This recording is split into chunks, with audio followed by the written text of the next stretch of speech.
And now, the Big Cheese Show.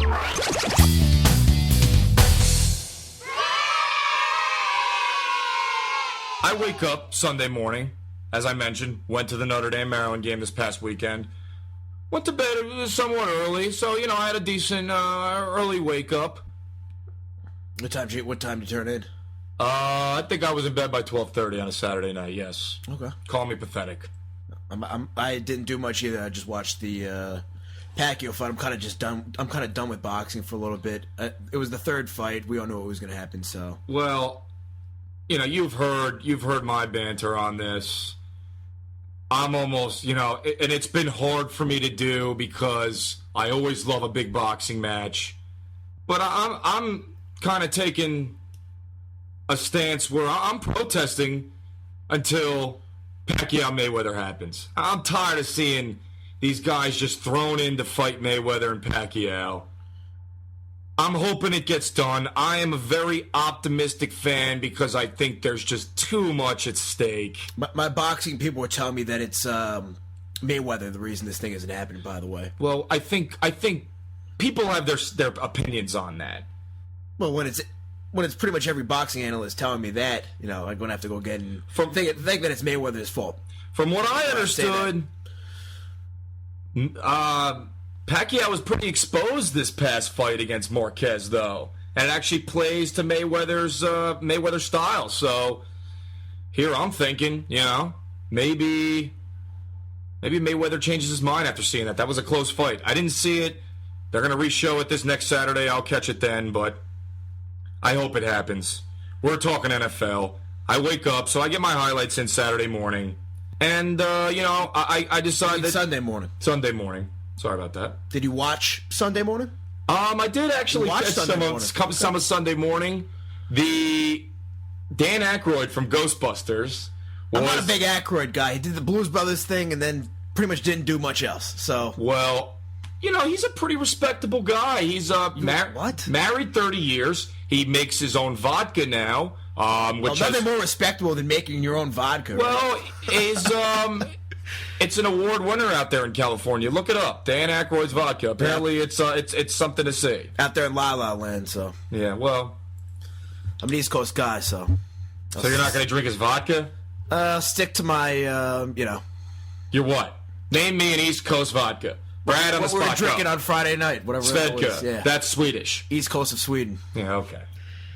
Anyway, yeah, I caught some Sunday morning. It's a nice show. I should have wake up to, and I caught my highlights. Wake up, I think I see you on the couch. Nope, turns out Big George, as we all know him, Towson University defensive lineman back in the not really back in the day, only a couple years back when Brad and I were in college.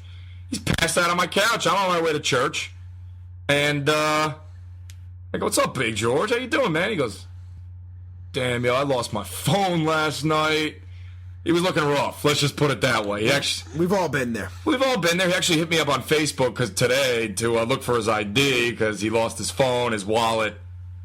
I've been there. Those nights are not fun to wake up to the next day. Normally, I'm out of there.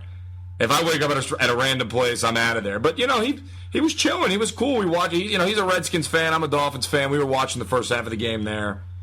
So, I came back and we were hanging out. Me, him, and Paul from the street team. Decided to head over to Mother's. My girl, my bartender, she's right up front. Her name's Jessica. Big time Broncos fan. And she's a nice girl to talk to. I've always enjoyed. She hooks me up. I think I ordered probably in the realm of about 12 beers, maybe 6 shots between all the Towson people that were there. We were all kind of celebrating the great season we've had. And an order of wings, $31. I said, this girl likes me. I was getting a good vibe.